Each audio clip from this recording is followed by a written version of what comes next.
ओळखलं का मैत्रिणींनो, हे कशाचे झाड आहे ते? हे आहे उंबराचे झाड, जिथं श्री दत्तगुरूंचे अस्तित्व असते. असे हे बहुगुणी आरोग्यासाठी आरोग्यवर्धक आणि भरपूर गुणांनी युक्त असे हे उंबर. तर आज आपण याची भाजी बनवणार आहोत. ही एक रानभाजी आहे. अशी कोवळी उंबरं ह्याच सीझनमध्ये येतात. तर या सीझनमध्ये ही जर भाजी खाल्ली तर खूप चविष्ट असते. तसेच ही आरोग्यवर्धक आणि भरपूर प्रमाणात लोह असणारी अशी ही उंबराची भाजी असते. याने तुमच्या लाल पेशी वाढण्यासाठी ही मदत होते आणि या भाजीने प्रतिकारशक्ती भरपूर वाढते. तसंच या भाजीमध्ये पोटॅशियमचे प्रमाणही भरपूर असते. तर आता ती कशी करायची ते पाहूया आपण. ही उंबरं आणल्यानंतर मी स्वच्छ धुवून घेते.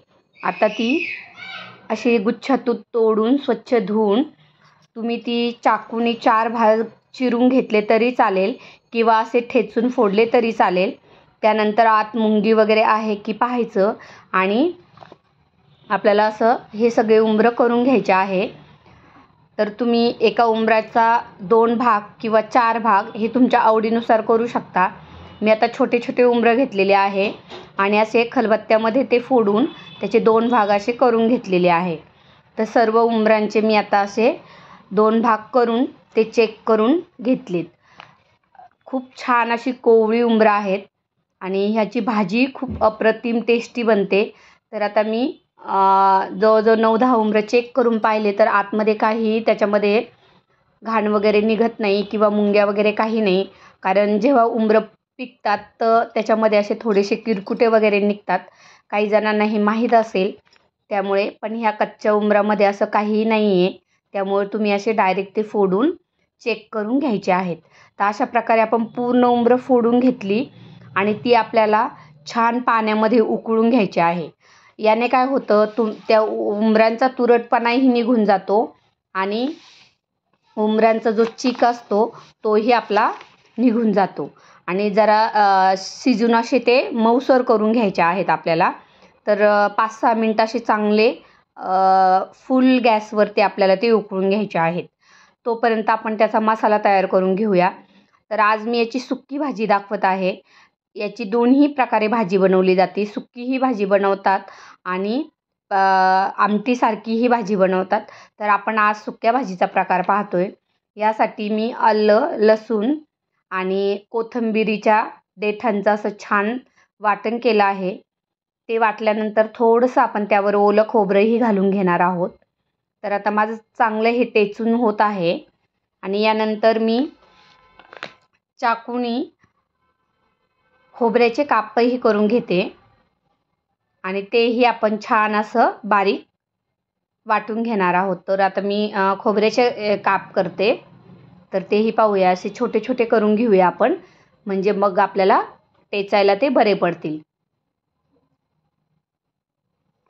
आता मी खोबरंही छान टेचून घेतले. अगदी कमी मसाल्यामध्ये आणि खूप टेस्टी बनणारी भाजी आहे. नक्की एकदा बनवून बघा. लहान मुलांना ही भाजी खाऊ घाला, कारण याच्यामध्ये प्रतिकारशक्ती भरपूर वाढते. खूप शक्तिवर्धक ही भाजी आहे. त्यामुळे एक औषध म्हणून मुलांना खाऊ घाला आणि सगळ्यांनी मोठ्यांनीही खा आणि मुलांनाही आपल्याही खाऊ घाला. आपण घरात जर बनवलं तरच लहान मुलांनाही या भाज्या माहीत पडतात. तर आता यासाठी मी 3 कांदे घेतलेले आहेत. ते आपण असे बारीक चौकोनी कापून घेतलेत आणि यामध्ये आपण 1 टोमॅटोही घालणार आहे. तर पहिले मी आता सगळे कांदे असे छान कापून घेतले.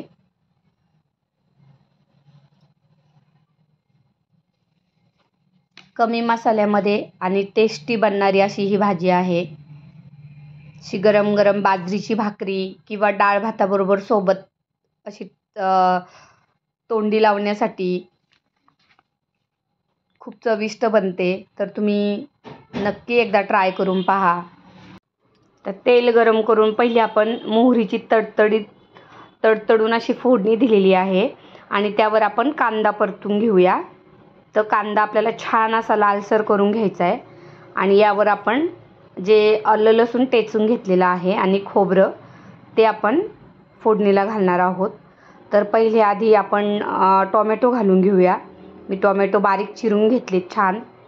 एकच टोमॅटो आपण याला घातलेला आहे आणि छोटे छोटे कांदे असल्यामुळे मी ते 3 घेतले. तर तुम्ही अगदी 4 ते 5 लोकांसाठी ही छान भाजी बनते.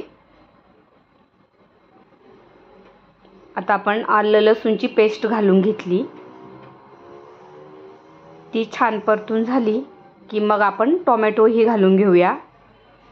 आता मी टोमॅटो घालते आणि आता कांदा टोमॅटो घालून झाला की आपलं चवीपुरतं मीठ घालून घ्यायचं, म्हणजे आपला कांदा आणि टोमॅटो लवकर शिजला जातो.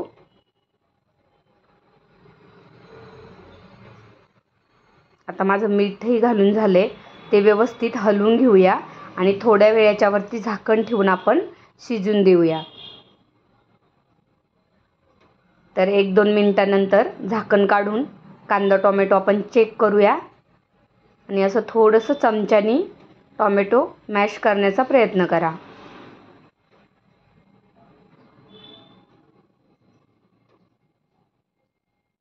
आता छान कांदा आणि टोमॅटो आपला मॅश होत आलेला आहे. कांदाही छान गुलाबी झालाय.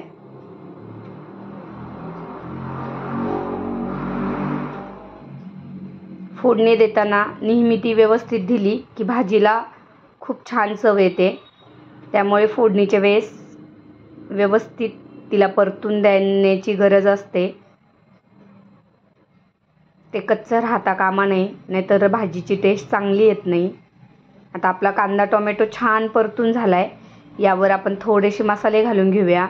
1 चमचा मी हळद घातली. त्यानंतर 2 चमचे छोटे माझा जो घरचा लाल मसाला आहे तो मी घालून घेतलाय आणि 1 छोटा चमचा आपण धना पावडर घातलेली आहे. या धना पावडरमध्ये माझं जिरीही मिक्स आहे आणि थोडेसे गरम मसालेही मिक्स आहे. मी घरी बनवलेली आहे ही धना पावडर. याची मी रेसिपी टाकलेली आहे. ती कशी बनवलेली आहे त्याचा व्हिडिओ आपण टाकलेला आहे. आता हे जे शिजवलेले आपले कच्ची उंबरं आहे ती एकदम छान सॉफ्ट झालेली आहेत. तर ती आता आपल्याला चांगली परतून घ्यायची त्याच्यामध्ये. आता छान हे मसाला सगळ्या उंबऱ्यांना असा व्यवस्थित लावून घ्यायचा आहे. उंबरदोड्याची भाजी याला बोलली जाते. अगदी पारंपरिक भाजी आहे. हल्ली कोणी करत नाही, पण पूर्वीचे लोक नेहमी करायचे. मी माझ्या आजीच्या हातची ही भाजी खाल्ली होती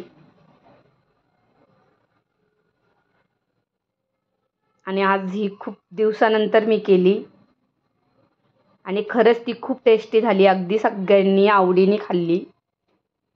तर तुम्ही ही नक्की करून पहा, कारण आता या सीझनला भरपूर उंबरं आलेली असतात आणि अशा औषधी भाज्या खरं तर खाल्ल्याच पाहिजे आणि मुलांनाही आग्रह करून त्या खाऊ घालत जा.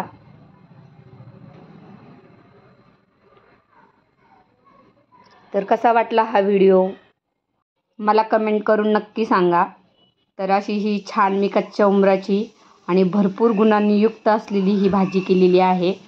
तर व्हिडिओ आवडलास तर लाईक करा, शेअर करा, सबस्क्राईब करा आणि माझा पूर्ण व्हिडिओ पाहिल्याबद्दल धन्यवाद.